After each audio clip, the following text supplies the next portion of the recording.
বিসমিল্লাহির রহমানির রহিম।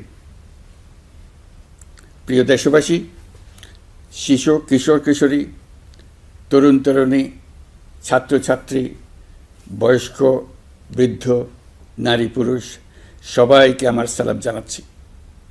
আসসালামু আলাইকুম। শুরুতেই আপনাদের সবাইকে জানাই পবিত্র ঈদুল আজহার শুভেচ্ছা। ঈদ মোবারক। প্রতি বছরই এই দিনটি আমাদের সামনে হাজির হয় ত্যাগের এক মহান দৃষ্টান্ত হয়ে। আমরা যদি কোরবানির মাহাত্ম্যকে ধারণ করে লোভ, স্বার্থপরতা, হিংসা বিদ্বেষ মুক্ত হয়ে সমাজ ও রাষ্ট্র বিনির্মাণে নিজেদের নিয়োজিত করতে না পারি, তাহলে কোরবানির ঈদ আনুষ্ঠানিকতা ছাড়া আর কিছুই নয়। আসুন এবছর কোরবানিকে সুন্দর, ত্যাগের মহিমায় মহিমান্বিত করে গরিব বান্ধব করে তোলে। প্রিয় দেশবাসী, কোরবানির পশুর চামড়া থেকে অর্জিত আয়ে আমার আপনার দরিদ্র আত্মীয় পরিজন, প্রান্তিক জনগোষ্ঠী ও দেশের লক্ষ লক্ষ মাদ্রাসা শিক্ষার্থী উপকৃত হয়। আমাদের গরিব স্বজন ও প্রতিবেশীরা তাদের হক যেন ঠিক বুঝে পায়, সেদিকে আমাদের মনোযোগ দিতে হবে। তবেই এই উৎসবটি হয়ে উঠবে ধনী গরিব সকলেরই উৎসব।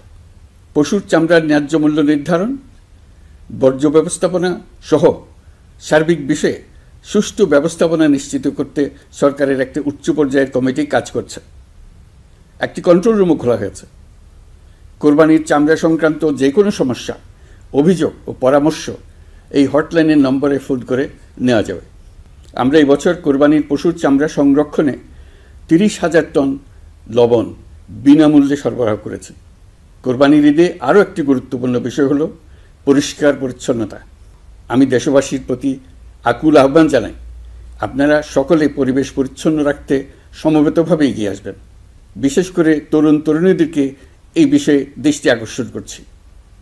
এবছর যারা হজ ব্রত পালন করছেন তাদের প্রত্যেককে জানাচ্ছি আন্তরিক শুভেচ্ছা ও অভিনন্দন।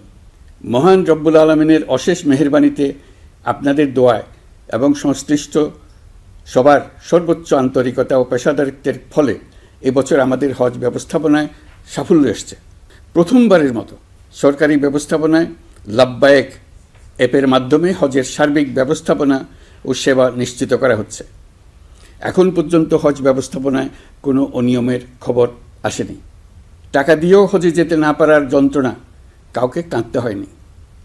হজ ক্যাম্প কিংবা বিমানবন্দরে কোনো হাজিকে প্রতিবাদ বিক্ষোভ করতে হয়নি। প্রথমবারের মতো সরকারি টাকায় কাউকে হজে পাঠানো হয়নি।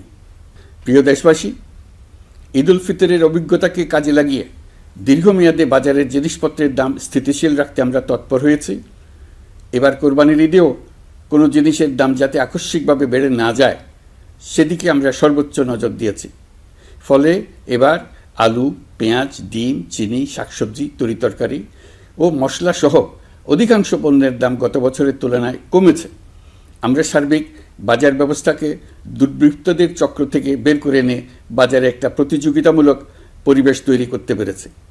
জনগণকে ন্যায্য মূল্যে নিত্য প্রয়োজনীয় জিনিস পৌঁছে দিতে সরকারের সব রকমের চেষ্টা অব্যাহত আছে। পাশাপাশি এই কোরবানির ঈদেও দেশবাসী যাতে নির্বিঘ্নে নিজেদের দেশের বাড়িতে যাতায়াত করতে পারেন, সেজন্য সরকার সর্বোচ্চ ব্যবস্থা নিয়েছে। আইনশৃঙ্খলা বাহিনীর সদস্যরা মানুষের জানমালের নিরাপত্তায় সজাগ রয়েছেন। ঈদের ছুটির মধ্যেও বিপুল সংখ্যক কর্মকর্তা কর্মচারী এবং পুলিশ ও সেনাবাহিনীর সদস্যরা অক্লান্ত পরিশ্রম করছেন। আমি তাদের প্রতি আন্তরিক কৃতজ্ঞতা জানাচ্ছি। শুধু ঈদের সময় নয়, আগামী দিনে কখনোই বাস, রেল ও বিমান যাত্রায় কোনো ধরনের অনিয়ম যাতে না হয়, সেজন্য সরকার একটি কেন্দ্রীয় অনলাইন টিকেটিং প্ল্যাটফর্ম করতে যাচ্ছে, যেখানে এই একই প্ল্যাটফর্ম থেকেই যাত্রীরা খুব সহজেই বাস, ট্রেন ও ফ্লাইটের টিকিট ক্রয় করতে পারবেন। একই রকমভাবে সব ধরনের সরকারি সেবা যাতে জনগণের দোরগোড়ায় পৌঁছে যায়, সেজন্য নাগরিক সেবা বাংলাদেশ এই নামে একটি সেন্টার পরিচালিত হচ্ছে। দেশের সর্বত্র শহরে, হাটে বাজারে তরুণ তরুণীদের মাধ্যমে বেসরকারি ব্যবস্থাপনায় সার্ভিস সেন্টার স্থাপনের কাজ শুরু করেছে। এটি ঢাকা শহরে কয়েকটি সেবাকেন্দ্রের মাধ্যমে শুরু হয়েছে। প্রশিক্ষণপ্রাপ্ত স্থানীয় তরুণ উদ্যোক্তারা নাগরিক সেবা কেন্দ্র থেকে সাধারণ নাগরিকদের এনআইডি, পাসপোর্ট, লাইসেন্স, পুলিশের কাছে জিডি করা, কর ফাইলিং করা সহ বিভিন্ন সরকারি ডিজিটাল সেবা দেবেন। এর ফলে দালাল চক্রের খপ্পর থেকে মুক্তি পাওয়া যাবে, নানা রকম হয়রানি ও ভোগান্তি কমবে বলে আমরা আশাবাদী। এই প্রজেক্ট শূন্য বাজেটে আমরা শুরু করেছি। দেশের বিদ্যমান অব্যবহৃত সম্পদ ব্যবহার করেই সামনে এগিয়ে চলা সম্ভব, এটাই আমরা বাস্তবে করে দেখার চেষ্টা করছি। আমাদের চেষ্টা হচ্ছে প্রতিটি মন্ত্রণালয় থেকে যতগুলি সেবা এর আওতায় আনা যায় সবগুলোকে নিয়ে আসা। আমরা চেষ্টা করছি যাতে শিশু জন্মগ্রহণ করা মাত্রই তার জন্মসনদ পেয়ে যায়, ওটাই হবে তার নাগরিক স্বীকৃতি এবং রাষ্ট্র কর্তৃক তার দায়িত্ব গ্রহণের অঙ্গীকার। ওইখান থেকেই যাবতীয় সকল সনদ সে তার নাগরিক অধিকার হিসেবে ক্রমাগতভাবে সম্মানের সঙ্গে পেতে থাকবে। এক অফিস থেকে আরেক অফিসে তার দৌড়াতে হবে না, দালালের পেছনে মাসের পর মাস ঘুরতে হবে না। বিদেশ সফরে গেলে সেখানকার প্রবাসী বাংলাদেশিরা প্রায় আমাদেরকে সরকারি সেবা পেতে নানা রকম দুর্ভোগের কথা জানান। প্রবাসীদের জন্য বিদেশে তাদের নিজ নিজ শহরে আমরা বেসরকারি উদ্যোগে পরিচালিত নাগরিক সেবা কেন্দ্র স্থাপনের উদ্যোগ নিচ্ছি। সেখান থেকে তারা পাসপোর্ট নবায়ন, জাতীয় পরিচয়পত্র ইত্যাদি সংগ্রহ করতে পারবেন। এগুলো কঠিন কাজ, এগুলোকে কঠিন করা হয়েছে, কিন্তু এখন সরকারের অভ্যন্তরে সাহসী ও উদ্যোগী সিনিয়র সচিব এবং ডিজিদের সহযোগিতায় অন্তর্বর্তী সরকারের মেয়াদকালে আমরা এটা সমাপ্ত করতে বদ্ধপরিকর। প্রিয় দেশবাসী, আপনারা জানেন ঐতিহাসিক অভ্যুত্থানের পর এই সরকার যখন দায়িত্ব গ্রহণ করে তখন দেশের অর্থনৈতিক অবস্থা ছিল ভয়াবহ। ভয়ঙ্করভাবে যুদ্ধবিধ্বস্ত দেশের অর্থনীতিও এতটা খারাপ থাকে না যতটা খারাপ করে দিয়েছে 16 বছরের লাগামহীন লুটপাটতন্ত্র। আশার বিষয় হচ্ছে শুধু ব্যাংক নয়, প্রত্যেকটি আর্থিক প্রতিষ্ঠান এখন ঘুরে দাঁড়িয়েছে। জনগণের আমানত এখন নিরাপদ। অর্থনীতির অধিকাংশ সূচক ইতিবাচক ধারায় ফিরে এসছে। আমাদের অর্থনীতির ইতিবাচক ধারা বিদেশি বিনিয়োগকারীদেরকেও আকৃষ্ট করছে। বৈদেশিক মুদ্রার রিজার্ভ শূন্যে নেমে যাওয়ার ভয়ে পতিত সরকার বিদেশি ব্যবসায়ীদের আয় নিজ দেশে নিতে দিচ্ছিল না। আমরা সেটা নিরসন করেছি। বৈদেশিক মুদ্রার রিজার্ভকে ইতিবাচক অবস্থায় নিয়ে আসতে পেরেছি। এই অর্থ বছরে আমরা চেষ্টা করেছি এমন একটি বাজেট দিতে যা সত্যিকার অর্থে জনকল্যাণমুখী হয়। দেশের ইতিহাসে প্রথমবারের মতো একটি বাজেট তার আগের বছরের চেয়ে ছোট হয়েছে।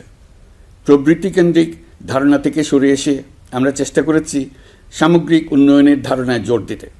এই বাজেট প্রথাগত ভৌত অবকাঠামো তৈরির খতিয়ান নয়। এই বাজেটে প্রাধান্য দেওয়া হয়েছে মানুষকে। নজরদারি বৃদ্ধির ফলে রপ্তানি আয় বেড়েছে। অর্থনীতির দুঃসময়ে আমাদের প্রবাসী ভাই বোনেরা রেমিটেন্স যোদ্ধা হিসেবে এগিয়ে এসছেন, যার ফলে রেমিটেন্স প্রবাহ উল্লেখযোগ্যভাবে বৃদ্ধি পেয়েছে। আমি জাতির পক্ষ থেকে সকল রেমিটেন্স যোদ্ধাকে কৃতজ্ঞতা জানাচ্ছি। স্বৈরাচারী সরকারের পতনের পর অর্থ পাচার রোধে কঠিন পদক্ষেপ নিয়েছে অন্তর্বর্তী সরকার। এছাড়া পুরনো আমদানির দায় পরিশোধ হওয়ায় বৈদেশিক মুদ্রার রিজার্ভের উপরও চাপও কমেছে।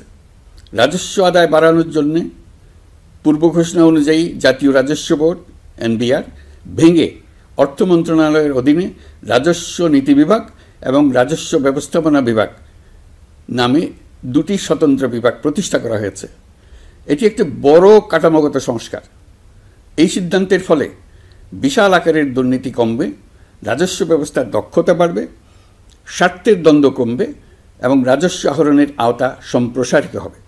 অর্থনীতি সহ বিগত মাসগুলোতে সরকারের প্রত্যেকটি মন্ত্রণালয় ছোট বড় বহু সংস্কারের উদ্যোগ নিয়েছে। মোট 54টি মন্ত্রণালয়ে 1000-এরও উপরে সংস্কার ও উন্নয়ন সংক্রান্ত পদক্ষেপ নেওয়া হয়েছে। এর পাশাপাশি আমরা যে সংস্কার কমিশন করেছিলাম তাদের সুপারিশের মধ্য থেকে আশু করণীয় সুপারিশগুলো দ্রুত বাস্তবায়নের জন্য মন্ত্রণালয়গুলো কাজ করে যাচ্ছে। মে মাস পর্যন্ত বিভিন্ন সংস্কার কমিশন থেকে প্রাপ্ত সুপারিশের ভিত্তিতে 54টি মন্ত্রণালয়ে 129টি সুপারিশ বাস্তবায়ন করা হয়েছে। এই সকল সংস্কার কাজের মধ্যে কয়েকটি চুম্বক অংশ আজ আপনাদের সামনে তুলে ধরতে চাই। আইন ও বিচার বিভাগ মোট 33টি গুরুত্বপূর্ণ সুপারিশ ইতিমধ্যে বাস্তবায়ন করেছে। এর মধ্যে উল্লেখযোগ্য হল ইন্টারন্যাশনাল ক্রাইমস ট্রাইব্যুনাল অ্যাক্ট 1973 সংশোধন ও পুনর্গঠন করে আইনটি আন্তর্জাতিক মানের সাথে সামঞ্জস্যপূর্ণ করা। বিচার বিভাগীয় সংস্কার কমিশনের প্রস্তাব অনুযায়ী সুপ্রিম কোর্ট বিচারক নিয়োগ অধ্যাদেশ 2025 প্রণয়ন ও জারি করা হয়েছে। এর অধীনে প্রথমবারের মতো বাংলাদেশের ইতিহাসে গণবিজ্ঞপ্তির মাধ্যমে সুপ্রিম কোর্টে বিচারক নিয়োগের সুযোগ তৈরি হয়েছে।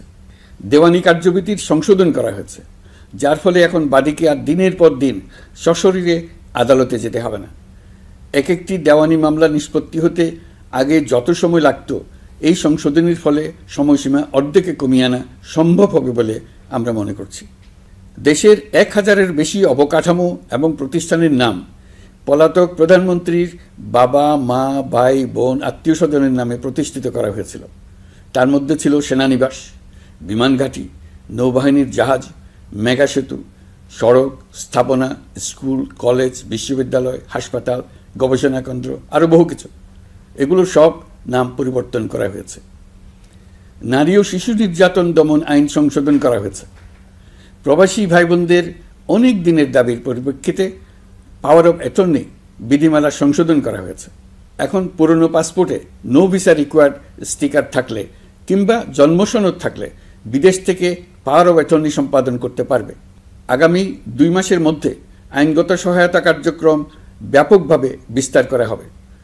বছরে এখন গড়ে 35,000 মামলা নিষ্পত্তি হয়। আমাদের লক্ষ্য এটিকে 2 লক্ষ মামলায় উন্নতি করা।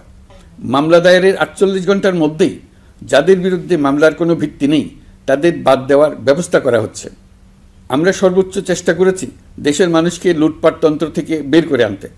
আপনারা জানেন, বিগত 16 বছরে উন্নয়নের নামে মেগা প্রকল্প নিয়ে কী পরিমাণ লুটপাট হয়েছে। মেগা প্রকল্পগুলো যেন হয়ে উঠেছিল মেগা ডাকাতির প্রকল্প।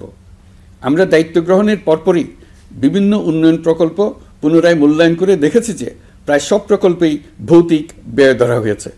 শুধুমাত্র সড়ক পরিবহন ও মহাসড়ক বিভাগ, সেতু বিভাগ, রেল মন্ত্রণালয়, বিদ্যুৎ বিভাগ, জ্বালানি ও খনিজ সম্পদ বিভাগ, এই 5টি বিভাগে ব্যয় সংকোচ করা হয়েছে 46,308 কোটি টাকা।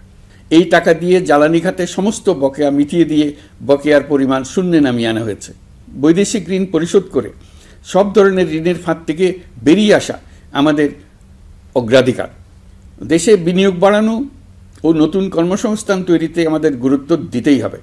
তা না হলে এদেশকে আমরা যে স্থানে নিয়ে যেতে চাই সেখানে নিয়ে যাওয়া সম্ভব হবে না। বিনিয়োগ ও কর্মসংস্থানের ব্যাপারে রাজনৈতিক দল ও জনগণ আমাদের সর্বাত্মক সমর্থন করছেন। সকলের মধ্যে ব্যাপক আগ্রহ, কৌতূহল আমাদের অনুপ্রেরণা যোগাচ্ছে। সংশ্লিষ্টদের সঙ্গে আলোচনা করে বিনিয়োগ পরিবেশ উন্নত করতে 30টি মূল সংস্কার কাজকে অগ্রাধিকার দেওয়া হয়েছে এবং ইতিমধ্যে 18টি সুপারিশ বাস্তবায়ন করা হয়েছে। বিনিয়োগ বান্ধব পরিবেশ গড়ে তুলতে এবং দেশি বিদেশি শিল্প প্রতিষ্ঠানের মধ্যে সংযোগ সৃষ্টি করতে আমরা সর্বোচ্চ চেষ্টা করে যাচ্ছি। গত অক্টোবর হতে মার্চ পর্যন্ত নেট বিদেশি বিনিয়োগ এসছে মোট $756 মিলিয়ন, অর্থাৎ প্রায় 9,247 কোটি টাকা। বাংলাদেশ ইনভেস্টমেন্ট সামিট 2025-এ নির্দিষ্ট খাতভিত্তিক সেশনের মাধ্যমে ব্যবসায়ী চেম্বার, ব্যাংক ও বেসরকারি খাতের অন্যান্য অংশীদারদের মধ্যে আলোচনা হয়েছে। ইনভেস্টমেন্ট সামিটে বিদেশি বিনিয়োগকারীরা ও রাজনৈতিক দলগুলোর মধ্যেও আলোচনার জন্য আলাদা ব্যবস্থা রাখা হয়েছিল, যাতে করে পরবর্তীতে যে দলই ক্ষমতায় আসুক না কেন তারা যেন বিনিয়োগ বান্ধব বাংলাদেশ গড়তে নিজেদের প্রতিশ্রুতির কথা জানাতে পারেন। সম্প্রতি চীনের বাণিজ্যমন্ত্রী চীনের 100টি কোম্পানির প্রায় 150 বিনিয়োগকারী ও ব্যবসায়ী নিয়ে বাংলাদেশে এসছেন। আমরা আশা করছি খুব দ্রুতই বড় আকারের বিদেশি বিনিয়োগ দেখতে পাব। সম্প্রতি আমি চীন, কাতার, জাপান সহ কয়েকটি দেশ সফর করেছি। এসব সফরেও বিভিন্ন বৈঠকে বাংলাদেশের অর্থনৈতিক সম্ভাবনা অগ্রগতির কথা তুলে ধরেছে। দ্বিপাক্ষিক বাণিজ্য বিনিয়োগের বিষয়ে ফলপ্রসূ আলোচনা হয়েছে। আরও বেশি সংখ্যক বাংলাদেশি যাতে বিদেশে কর্মসংস্থানের সুযোগ পায় সে চেষ্টা করেছি। বাংলাদেশে কাতারি বিনিয়োগকারীদের জন্য একটি বিশেষ অর্থনৈতিক অঞ্চল গড়ে তোলার বিষয়ে আমাদের মধ্যে আলোচনা হয়েছে। বাংলাদেশের লাখো লাখো ছেলেমেয়েরা মাদ্রাসায় পড়াশোনা করে, তাদের জন্য প্রযুক্তি শিক্ষা ও বিদেশি ভাষা শিক্ষা চালু করতে আমরা কাতার চ্যারিটির সাহায্য চেয়েছি। গত মাসে আমি জাপান সফরে গিয়েছিলাম। এই সফরে জাপানের প্রধানমন্ত্রী বাংলাদেশকে বাজেট সহায়তা ও রেলপথ উন্নয়নের জন্য $1 বিলিয়ন ঋণ ঘোষণা করেছেন। দ্বিপাক্ষিক 3টি চুক্তিপত্র বিনিময় হয়েছে। এই সফরে দুই দেশের মধ্যে অর্থনৈতিক বিনিয়োগ ও অন্যান্য সহযোগিতার ক্ষেত্রে 6টি সমঝোতা স্মারক অর্থাৎ এমওইউ স্বাক্ষর হয়েছে। বাংলাদেশের কর্মশক্তির দক্ষতা বৃদ্ধি এবং জাপানে তাদের কর্মসংস্থান সহজতর করার লক্ষ্যে জাপানের সঙ্গে আমরা 2টি সমঝোতা স্মারকে স্বাক্ষর করেছি। জাপানের শ্রমিক সংকট রয়েছে, আমরা আগামী 5 বছরে জাপানে 1 লক্ষ কর্মী পাঠানোর চুক্তি সই করেছি। এর চাইতে আরও বেশি শ্রমিক ক্রমাগতভাবে পাঠানোর আয়োজন করে এসছে। প্রিয় দেশবাসী, 1971 সালে বাংলাদেশ স্বাধীন হওয়ার পর অর্থনৈতিকভাবে আমাদের যে উন্নতির শিখরে থাকার কথা ছিল, বিশ্বের কাছে মাথা উঁচু করে দাঁড়াবার কথা ছিল, সেই উচ্চতায় আমরা পৌঁছতে পারিনি। আমরা চাই বাংলাদেশ দক্ষিণ এশিয়ার অর্থনৈতিক প্রাণকেন্দ্র হিসেবে প্রতিষ্ঠিত হোক। এই কারণে বিনিয়োগ পরিষেবার উন্নয়নের পাশাপাশি বন্দরের সক্ষমতা বাড়াতে উদ্যোগ নিয়েছি।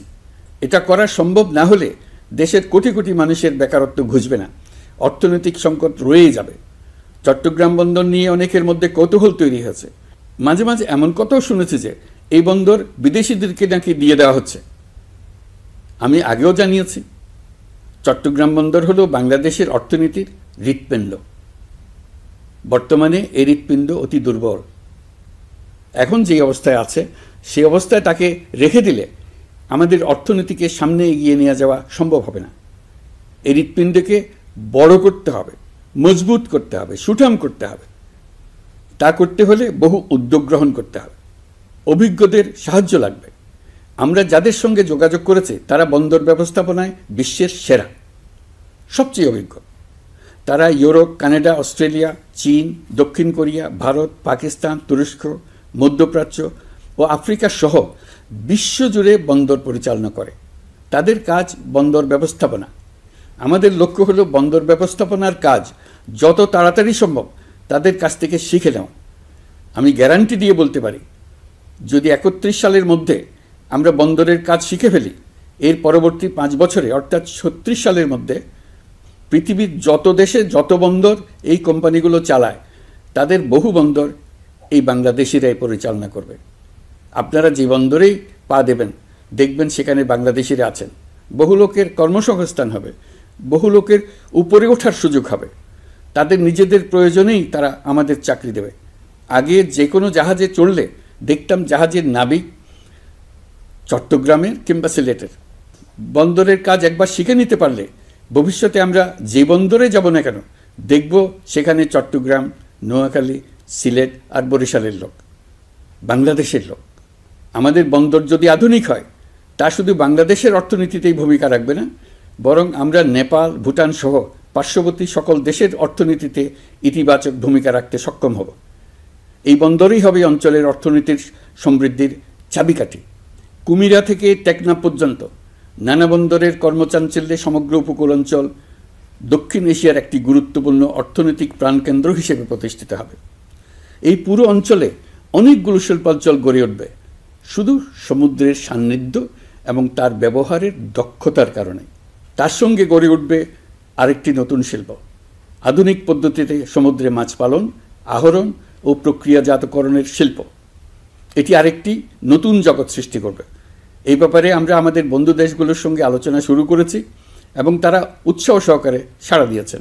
বন্দর ব্যবস্থাপনার জন্য আমরা যাদেরকে আনছি তারা পৃথিবীর যেসব দেশে কাজ করে সেসব কোনো দেশেরই সার্বভৌমত্ব, জাতীয় নিরাপত্তা হুমকির মুখে পড়েনি। আমি দেশবাসীর প্রতি আহ্বান জানাই, আপনারা নিজেদেরকে ভিত্তিহীন বিরোধিতা এবং অপপ্রচারের শিকার হতে দেবেন না। অন্তর্বর্তীকালীন সরকারের বন্দর ব্যবস্থাপনার উদ্যোগে আপনাদের দৃঢ় সমর্থন অব্যাহত রাখুন। যারা বিরোধিতা করছে তাদের প্রতিহত করুন। আপনারা জানেন আমাদের দেশে এখন 12 লক্ষ রোহিঙ্গা বসবাস করছে। প্রায় 1 লাখ রোহিঙ্গা এসছে 2023 সাল থেকে 2024 সালের সেপ্টেম্বর সময়কালে, যখন রাখাইন রাজ্যে ব্যাপক যুদ্ধাবস্থা বিরাজ করছিল। সেখানে চলমান সংঘাত ও মানবিক পরিস্থিতির কারণে এখনও অনেকে আসতে চেষ্টা করছেন। রোহিঙ্গাদের বাংলাদেশে আসা বন্ধ করতে এবং যারা ইতিমধ্যে বাংলাদেশে অবস্থান করছেন তাদের প্রত্যাবাসনের জন্য আমরা উদ্যোগ নিয়েছি। আমরা যখন দায়িত্ব গ্রহণ করেছিলাম তখন রোহিঙ্গা ইস্যুটিকে প্রায় মৃত অবস্থায় পেয়েছিলাম। আন্তর্জাতিক এজেন্ডা থেকে ইস্যুটি ঝরে পড়েছিল। সেই অবস্থা থেকে আমরা ইস্যুটিকে বিশ্ববাসীর দৃষ্টির সম্মুখভাবে নিয়ে আসতে পেরেছি। আমি গত বছর সেপ্টেম্বর মাসে জাতিসংঘ সাধারণ পরিষদে রোহিঙ্গা বিষয়ক একটি আন্তর্জাতিক সম্মেলন অনুষ্ঠানের আহ্বান জানিয়েছিলাম। আপনারা জেনে খুশি হবেন, জাতিসংঘের সকল সদস্য রাষ্ট্র এই বিষয়ে একমত হয়েছেন এবং তারা একটি উচ্চ পর্যায়ের আন্তর্জাতিক সম্মেলন আয়োজনের সিদ্ধান্ত নিয়েছে। এই বছর সেপ্টেম্বর মাসে যুক্তরাষ্ট্রের নিউ ইয়র্কে এই সম্মেলনটি অনুষ্ঠিত হবে। একই সাথে রোহিঙ্গাদের প্রত্যাবাসনের জন্য আমরা আন্তর্জাতিক জনমত গঠন করতে পেরেছি। গত মার্চ মাসে বাংলাদেশ সফরে এসে জাতিসংঘের মহাসচিব অ্যান্টোনিও গুতেরেস পরিষ্কারভাবে ঘোষণা করেছেন যে মিয়ানমারের প্রত্যাবাসনই রোহিঙ্গা সমস্যার একমাত্র সমাধান।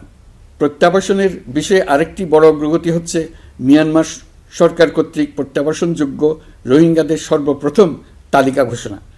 গত এপ্রিল মাসে ব্যাংককে বিমস্টেক সম্মেলনের সাইডলাইনে আলোচনার সময় মিয়ানমার সরকার প্রথমবারের মতো 1,80,000 রোহিঙ্গা প্রত্যাবাসনযোগ্য বলে ঘোষণা করেছে।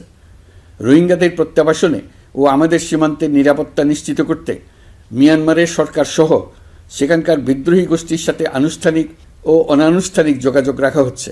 আমরা যত দেশেই সফর করেছি সব দেশেই রোহিঙ্গা সংকট মোকাবেলায় রাষ্ট্রীয় নেতা ও সরকারের প্রতিনিধিদের সঙ্গে আলোচনা করেছি, তাদের সহযোগিতা চেয়েছে। তারা ইতিবাচকভাবে আমাদের আহ্বানে সাড়া দিয়েছেন। জাতিসংঘের মহাসচিব গত মার্চ মাসে ঢাকা সফরকালে রাখাইন রাজ্যে মানবিক বিপর্যয়ের মোকাবেলার জন্য একটি ত্রাণ চ্যানেলের প্রস্তাব করেছিলেন।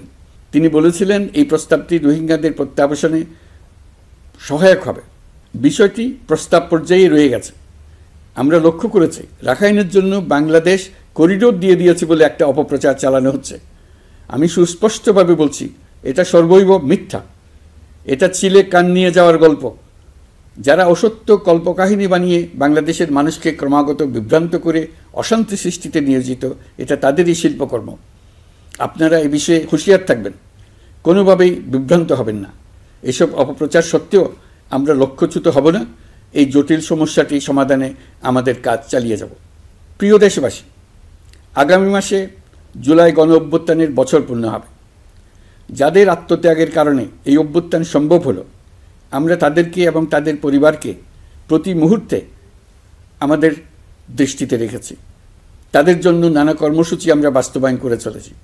এখন পর্যন্ত 834টি শহীদ পরিবারের মধ্যে 630টি শহীদ পরিবারকে 10 লক্ষ টাকা করে 63 কোটি টাকার সঞ্চয়পত্রের জন্য ব্যাংক চেক দেওয়া হয়েছে। অবশিষ্ট যারা আছেন তাদের ওয়ারিশ নির্ধারণ সংক্রান্ত বিষয়গুলি নিষ্পত্তি সাপেক্ষে সঞ্চয়পত্র দেওয়া হবে। এর পাশাপাশি গণ অভ্যুত্থানে আহত প্রায় 12,500 জনকে 106 কোটি টাকা দেওয়া হয়েছে। গণ অভ্যুত্থানে আহতদের মধ্যে সরকারি বেসরকারি বিভিন্ন হাসপাতালে এই পর্যন্ত 15,393 জন চিকিৎসা গ্রহণ করেছেন। স্বাস্থ্যসেবা বিভাগের মাধ্যমে 40 জন আর মুক্তিযুদ্ধ বিষয়ক মন্ত্রণালয়ের মাধ্যমে 11 জনকে উন্নত চিকিৎসার জন্য সিঙ্গাপুর, থাইল্যান্ড ও রাশিয়া পাঠানো হয়েছে। তাদের চিকিৎসা বাবদ এই পর্যন্ত সরকার 61 কোটি টাকা ব্যয় করেছে এবং এই ব্যয় অব্যাহত আছে। আরও 28 জন জুলাই যোদ্ধাকে উন্নত চিকিৎসার জন্য সিঙ্গাপুর, থাইল্যান্ড ও তুরস্কে পাঠানোর প্রক্রিয়া চলছে। এখন পর্যন্ত বিভিন্ন হাসপাতালে চিকিৎসাধীনদের যুক্তরাজ্য, যুক্তরাষ্ট্র, ফ্রান্স, সিঙ্গাপুর, থাইল্যান্ড, চীন, মালয়েশিয়া ও নেপাল থেকে 26 জন বিশেষজ্ঞ চিকিৎসক এসে বিনামূল্যে চিকিৎসা দিয়েছেন। এই চিকিৎসকবৃন্দ শুধু যাতায়াত খরচ গ্রহণ করেছেন, এর বেশি কিছু তারা গ্রহণ করতে চান নাই। আমরা তাদের প্রতি কৃতজ্ঞ। এই পর্যন্ত শহীদ পরিবারগুলোকে সঞ্চয়পত্র প্রদান, আহত ব্যক্তিদের চিকিৎসা ও চেক প্রদান বাবদ সরকার মোট 285 কোটি টাকা ব্যয় করেছে। প্রিয় দেশবাসী, আমি শুরু থেকেই বলেছি, পতিত স্বৈরাচার বাংলাদেশকে যেভাবে ধ্বংসস্তূপ বানিয়েছে, সেখান থেকে নতুন করে যাত্রা শুরু করতে হলে ন্যূনতম 3টি আবশ্যিক কাজ সম্পন্ন করতে হবে। প্রথমত, বিচার ও জবাবদিহিতা প্রতিষ্ঠার উদ্যোগ দৃশ্যমান করে তোলা। দ্বিতীয়ত, রাষ্ট্রের গণতান্ত্রিক পুনর্গঠন ও প্রাতিষ্ঠানিক কাঠামোর সংস্কার সাধনে প্রয়োজনীয় ঐক্যমত ও পথনকশা তৈরি করা। তৃতীয়ত, একটি অবাধ, সুষ্ঠু ও শান্তিপূর্ণ নির্বাচন আয়োজন করে ক্ষমতা হস্তান্তরের গণতান্ত্রিক প্রক্রিয়া সম্পন্ন করা। এই লক্ষ্যে ধ্বংসপ্রাপ্ত নির্বাচন ব্যবস্থাকে স্থায়ীভাবে সংস্কার করা। এই 3টি ম্যান্ডেট হচ্ছে দেশবাসীর সাথে আমাদের চুক্তি। 24-এর শহীদের রক্তে ভেজা এই চুক্তি আপনাদের সার্বিক সমর্থন, আস্থা ও সহযোগিতা নিয়ে এবং পতিত শক্তি ও তার দোসরদের সৃষ্ট সকল বাধা বিপত্তিকে পরাভূত করে আমরা সম্মিলিতভাবে বাস্তবায়ন করতে সক্ষম হব বলে আমার দৃঢ় বিশ্বাস। গত বছর জুলাই আগস্ট মাসে সংঘটিত হত্যাযজ্ঞ সহ বিগত 16 বছরের গুম খুন নির্যাতনের সত্য উদ্ঘাটন এবং আর্থিক খাতের সীমাহীন দুর্নীতি, অনিয়ম ও অপরাধের বিচার প্রক্রিয়া আমরা শুরু করেছি। মানবতা বিরোধী অপরাধের বিচারের জন্য আন্তর্জাতিক অপরাধ ট্রাইব্যুনাল গঠনের পর প্রসিকিউশন টিম গঠন ও তদন্ত কর্মকর্তা নিয়োগের পাশাপাশি বিচারিক কার্যক্রম পরিচালনা প্রক্রিয়াধীন ছিল। যত দ্রুত সম্ভব বিচার কাজ শুরুর ব্যাপারে আমরা আশাবাদী ছিলাম। আপনারা জানেন, জুলাইয়ে সংঘটিত হত্যাযজ্ঞের বিচার ইতিমধ্যে শুরু হয়ে গেছে। বিচার কাজ যেন দ্রুত গতিতে সম্পন্ন হয় সেজন্য সরকারের পক্ষ থেকে যত রকম সহযোগিতা প্রয়োজন আমরা তা দিচ্ছি। বিচারের জন্য আন্তর্জাতিক অপরাধ ট্রাইব্যুনালের এজলাস কক্ষ ডিজিটাল প্রযুক্তিতে সমৃদ্ধ করা হয়েছে। ইতিহাসে প্রথমবারের মতো কোনো বিচার পর্ব আদালতের অনুমতিক্রমে সরাসরি কিংবা রেকর্ডকৃত পদ্ধতিতে গণমাধ্যমে প্রচারিত হচ্ছে। আমরা বিশ্বাস করি এতে করে বিচার বিভাগের প্রতি মানুষের আস্থা বাড়বে, বিচার নিয়ে অপপ্রচার বন্ধ হবে। প্রসিকিউশন বলছে, বিগত সরকার পতনের পর তাদের আজ্ঞাবহ ব্যক্তিরা বিভিন্ন গুরুত্বপূর্ণ সাক্ষ্য প্রমাণ বিনষ্ট করার চেষ্টা করেছে। থানা, হাসপাতাল সহ গুরুত্বপূর্ণ স্থানের দলিলপত্র পুড়িয়ে বা লুকিয়ে নষ্ট করার চেষ্টা করা হয়েছে। বিভিন্ন অপরাধমূলক স্থাপনার আকার আকৃতি, দেয়াল ইত্যাদি ভেঙে এবং বিকৃত করে প্রমাণ লুকানোর চেষ্টা করা হয়েছে। বিভিন্ন ডিজিটাল এভিডেন্স যেমন ভিডিও, অডিও, ইন্টারনেট ডেটা যেগুলো ডিলিট বা ধ্বংস করার চেষ্টা করা হয়েছে, তদন্ত কর্মকর্তারা সর্বাধুনিক প্রযুক্তি ব্যবহার করে সেগুলো রিকভার এবং রেস্টোর করার কাজ করছেন। এই কাজে আমরা দেশবাসীর কাছেও সহযোগিতা কামনা করছি। স্বৈরাচারী সরকারের আমলে গত 16 বছরে রাজনৈতিক ভিন্নমত দমনের জন্য বিপুল সংখ্যক মানুষকে গুম করা হয়েছিল। এই মানুষগুলোকে এমন সব বন্দিশালায় আটকে রাখা হয়েছিল যাদের কোনোটির আয়তন ছিল মাত্র 3 ফিট বাই 3 ফিট। গুমের ঘটনা তদন্ত ও এই ভয়াবহ অপরাধের সঙ্গে যারা জড়িত তাদের বিচারের জন্য একটি স্বাধীন গুম সংক্রান্ত কমিশন নিরলসভাবে কাজ করে যাচ্ছে। তারা গুমের এমন রোমহর্ষক ঘটনা আবিষ্কার করেছে যা নিষ্ঠুরতার চূড়ান্ত সীমা ছাড়িয়ে গেছে। মানুষকে পেট কেটে সিমেন্টের বস্তা ঢুকিয়ে নদীতে ডুবিয়ে দেওয়া হতো, ইঞ্জেকশন দিয়ে অজ্ঞান করে জ্বলন্ত ইটভাটায় নিক্ষেপ করা হতো, ট্রেন ও গাড়ির নিচে ছুঁড়ে ফেলা হতো। কমিশন এখন পর্যন্ত 2টি অন্তর্বর্তীকালীন প্রতিবেদন জমা দিয়েছে। তারা এখনও প্রতিনিয়ত নতুন অভিযোগ পাচ্ছে। ইতিমধ্যে গুমের তদন্ত কার্যক্রমের জন্য ঢাকা শহরের 3টি, চাঁপাইনবাবগঞ্জ ও বগুড়া জেলায় 3টি গুমের কেন্দ্র পরিদর্শন ও সাক্ষ্য গ্রহণ করা হয়েছে। তদন্ত কাজে মানুষের সম্পৃক্ততা বাড়াতে বিশ্ববিদ্যালয়, মাদ্রাসা পর্যায়ে গণশুনানি গ্রহণ করা হয়েছে। মোট 8 শতাধিক শিক্ষার্থী, শিক্ষক, সাধারণ মানুষ গণশুনানিতে অংশ নিয়েছেন। গুম সংক্রান্ত বেশ কিছু অভিযোগ ইতিমধ্যে আন্তর্জাতিক অপরাধ ট্রাইব্যুনালের তদন্ত সংস্থার কাছে জমা হয়েছে। এছাড়াও এই সংক্রান্ত একটা আইন প্রণয়নের কাজ প্রায় শেষ পর্যায়ে আছে। অল্প কিছুদিনের মধ্যেই এটি চূড়ান্ত হবে বলে আশা করছি। গত 16 বছর ধরে এদেশের প্রতিটি স্তরে অপরাধ, অনিয়ম, দুর্নীতির ভাইরাস ছড়িয়ে পড়েছিল। এই রোগাক্রান্ত রাষ্ট্র ব্যবস্থাকে রোগমুক্ত করে জনগণের কল্যাণমুখী করতে হলে আমাদের রাজনৈতিক দলগুলোর সক্রিয় অংশগ্রহণ জরুরি। আমরা দায়িত্ব নেবার পর থেকেই রাজনৈতিক দলগুলোর সাথে নিয়মিত যোগাযোগ রেখেছি। বিভিন্ন ইস্যুতে রাজনৈতিক নেতাদের সঙ্গে আলাদা এবং একত্রিতভাবে বৈঠক করেছি। সর্বশেষ গত মাসের শেষ সপ্তাহেও বিভিন্ন রাজনৈতিক দলের নেতৃবৃন্দের সঙ্গে আমি বৈঠক করেছি এবং চলতি সপ্তাহে জাতীয় ঐক্যমত কমিশনের 2য় পর্বের আলোচনা শুরু করেছি। সরকার পরিচালনায় তারা তাদের গুরুত্বপূর্ণ মতামত তুলে ধরেছেন। রাজনৈতিক দলগুলো শুরু থেকে আমাদের সাথে সহযোগিতা করে আসছেন এবং সবসময় তারা সহযোগিতা অব্যাহত রাখার প্রতিশ্রুতি দিয়েছেন। প্রিয় দেশবাসী, আপনাদের নিশ্চয় মনে আছে জুলাই গণঅভ্যুত্থানে নেতৃত্ব অংশ নেওয়া শিক্ষার্থীরা একটি জুলাই ঘোষণাপত্র দেওয়ার কথা জানিয়েছিল। তারা আমাকেও সেখানে আমন্ত্রণ জানায়। আমি বলেছিলাম দেশের সকল রাজনৈতিক ব্যক্তিবর্গ, নাগরিক সমাজের প্রতিনিধি সহ অন্যদের সঙ্গে নিয়ে সকলে মিলে এই ঘোষণাপত্র দেওয়া ভালো হবে। এর পাশাপাশি আগামী জুলাই মাসেই সকল রাজনৈতিক দলের ঐকমত্যের ভিত্তিতে একটি জুলাই সনদ প্রস্তুত করে আমরা জাতির সামনে উপস্থাপন করতে পারব বলে আশা করছি। এই জুলাই সনদ হলো একটি প্রতিশ্রুতি, একটি জনকল্যাণমুখী রাষ্ট্র নির্মাণের জন্য সংস্কার কমিশন যে প্রস্তাবগুলো দিয়েছে সেগুলোর মধ্য থেকে রাজনৈতিক দলগুলো যে কয়টিতে একমত হয়েছে তার তালিকা থাকবে এই সনদে। জুলাই সনদে স্বাক্ষর করে তারা জাতির কাছে সেগুলো বাস্তবায়নের অঙ্গীকার করবে। জুলাই সনদ অনুযায়ী আশু করণীয় সংস্কার কাজগুলো আমরা বাস্তবায়ন করতে প্রতিজ্ঞাবদ্ধ। বাকি অংশের বেশ কিছু কাজও আমরা শুরু করে যেতে চাই। আশা করি অবশিষ্ট অংশ পরবর্তীতে নির্বাচিত সরকারের মাধ্যমে বাস্তবায়ন অব্যাহত থাকবে। প্রাতিষ্ঠানিক সংস্কারের দৃঢ় প্রতিশ্রুতি বাস্তবায়নে আমাদেরকে দৃঢ়ভাবে এবং ঐক্যবদ্ধভাবে এগিয়ে যেতে হবে। এর কোনো বিকল্প নেই। এর বাস্তবায়নের মাধ্যমে পুরো বিশ্বের কাছে দেশের নতুন ঐক্যবদ্ধ ভাবমূর্তি তুলে ধরা যাবে। বিশ্বব্যাপী সবার কাছে জাতি হিসেবে বাংলাদেশের শক্তি সম্পর্কে স্পষ্ট ধারণা তৈরি হবে। ঐকমত্য কমিশন গঠন করা আমাদের একটি দুঃসাহসিক উদ্যোগ ছিল। অন্য কোনো দেশে এমন কোনো নজির নেই। এর মাধ্যমে আমরা জাতি হিসেবে রাজনৈতিক গভীরতার সন্ধান পেয়েছি। রাজনৈতিক ঐক্যে পৌঁছার জন্য ঐকমত্য কমিশনের সঙ্গে সকল দলের দলগত প্রস্তুতি, ঘণ্টার পর ঘণ্টা কমিশনের সঙ্গে ঐকান্তিক আলোচনা, জাতীয় লাইভ টেলিভিশনের সামনে সকল দলের ঐকমত্যে পৌঁছার একান্ত প্রয়াস আমাদের রাজনৈতিক ইতিহাসে স্মরণীয় হয়ে থাকবে। এই কমিশনের চেয়ারম্যান হিসেবে আমি সকল রাজনৈতিক দলের কাছে তাদের সীমাহীন ধৈর্য এবং কমিশনের প্রতি তাদের সহযোগিতা এবং সৌজন্য প্রকাশের জন্য জাতির পক্ষ থেকে ধন্যবাদ জানাচ্ছি।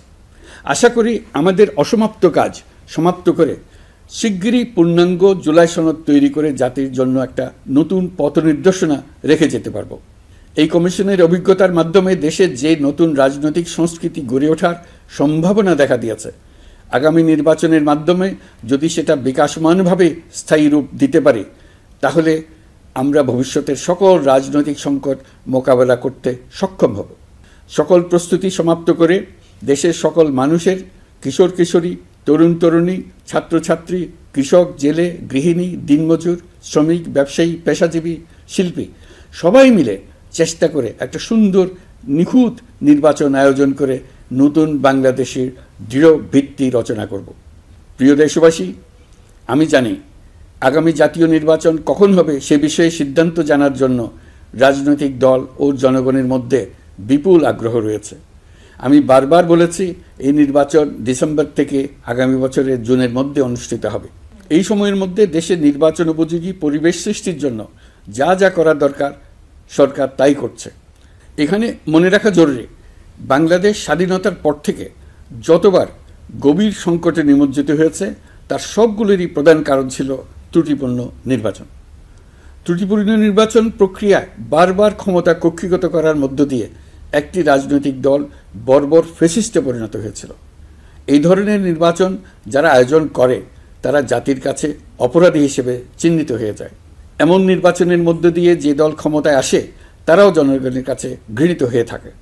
এই সরকারের একটি বড় দায়িত্ব হলো একটি পরিচ্ছন্ন, উৎসবমুখর, শান্তিপূর্ণ, বিপুলভাবে অংশগ্রহণের পরিবেশে একটি নির্বাচন অনুষ্ঠান করা, এমন একটি নির্বাচন আয়োজন করা যাতে করে দেশ ভবিষ্যতে নতুন সংকটে না পড়ে। এই জন্য সবচেয়ে বেশি গুরুত্বপূর্ণ হলো প্রাতিষ্ঠানিক সংস্কার। যেই প্রতিষ্ঠানগুলো নির্বাচনের সঙ্গে সরাসরি জড়িত সেগুলোতে যদি সুশাসন নিশ্চিত করা না যায় তাহলে ছাত্র জনতার সকল আত্মত্যাগ বিফলে যাবে। সংস্কার, বিচার, নির্বাচন এই তিনটি ম্যান্ডেটের ভিত্তিতে আমরা দায়িত্ব গ্রহণ করেছিলাম। সেই বিবেচনায় আগামী রোজার ঈদের মধ্যে সংস্কার ও বিচারের বিষয়ে আমরা একটি গ্রহণযোগ্য জায়গায় পৌঁছতে পারব বলে বিশ্বাস করি। বিশেষ করে মানবতা বিরোধী অপরাধের বিচার, যা কিনা জুলাই গণ অভ্যুত্থানের শহীদদের প্রতি আমাদের সম্মিলিত দায়, সেই বিষয়ে আমরা দৃশ্যমান অগ্রগতি দেখতে পারব। এতে আমাদের উপর আপনাদের অর্পিত ম্যান্ডেট ন্যূনতম হলেও বাস্তবায়ন করে যেতে পারব। সেই বিবেচনায় ও ইতিহাসে সবচেয়ে অবাধ, সুষ্ঠু, প্রতিদ্বন্দ্বিতামূলক ও গ্রহণযোগ্য নির্বাচন আয়োজনের জন্য সকল পক্ষের সঙ্গে আমরা আলোচনা করেছি। পাশাপাশি বিচার, সংস্কার ও নির্বাচন সংক্রান্ত চলমান সংস্কার কার্যক্রম পর্যালোচনা করে আমি আজ দেশবাসীর কাছে ঘোষণা করছি যে আগামী জাতীয় নির্বাচন 2026 সালের এপ্রিলের প্রথমার্ধের যে কোনো একটি দিনে অনুষ্ঠিত হবে। এই ঘোষণার ভিত্তিতে নির্বাচন কমিশন উপযুক্ত সময়ে আপনাদের কাছে নির্বাচনের বিস্তারিত রোডম্যাপ প্রদান করবে। আমরা এমন নির্বাচন চাই যা দেখে অভ্যুত্থানের শহীদদের আত্মা তৃপ্তি পাবে, তাদের আত্মা শান্তি পাবে। আমরা চাই আগামী নির্বাচনে সবচেয়ে বেশি ভোটার, সবচেয়ে বেশি প্রার্থী ও দল অংশ নেক। এটা সবচেয়ে অবাধ, সুষ্ঠু ও নিরপেক্ষ নির্বাচন হিসেবে জাতির কাছে স্মরণীয় হয়ে থাকুক। 1.5 যুগ পরে দেশে সত্যিকারের একটি জনপ্রতিনিধিত্বশীল সংসদ গঠিত হবে। বিপুল তরুণ গোষ্ঠী এবার জীবনে প্রথম ভোট দেওয়ার সুযোগ পাবে। এসব লক্ষ্যে প্রয়োজনীয় সকল পদক্ষেপ নেওয়ার জন্য আমরা জাতির কাছে অঙ্গীকারবদ্ধ।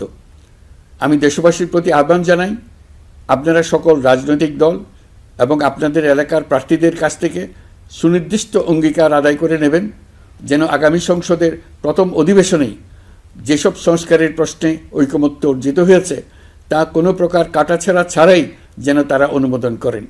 আপনারা ওয়াদা আদায় করে নেবেন যে তারা বাংলাদেশের স্বাধীনতা, সার্বভৌমত্ব, আঞ্চলিক অখণ্ডতা এবং জাতীয় মর্যাদার প্রশ্নে কখনো কোনো প্রকার আপোষ করবেন না এবং দেশের বাইরের কোনো শক্তির কাছে দেশের স্বার্থ বিকিয়ে দেবেন না। আপনারা তাদের কাছে সুনির্দিষ্ট প্রতিশ্রুতি আদায় করে নেবেন এই মর্মে যে তারা কখনোই কোনো অবস্থাতেই আপনাদের গণতান্ত্রিক অধিকার ও মানবিক মর্যাদার ক্ষুণ্ণ করবেন না। আপনারা তাদের কাছে অঙ্গীকার আদায় করে নেবেন যে তারা সম্পূর্ণ সততা ও স্বচ্ছতার সাথে দেশ পরিচালনা করবেন এবং সকল প্রকার দুর্নীতি, দলীয়করণ, টেন্ডারবাজি, সিন্ডিকেটবাজি, চাঁদাবাজি, সন্ত্রাসী কর্মকাণ্ড ইত্যাদি গণবিরোধী কাজ থেকে নিজেদেরকে সম্পূর্ণভাবে মুক্ত রাখবেন।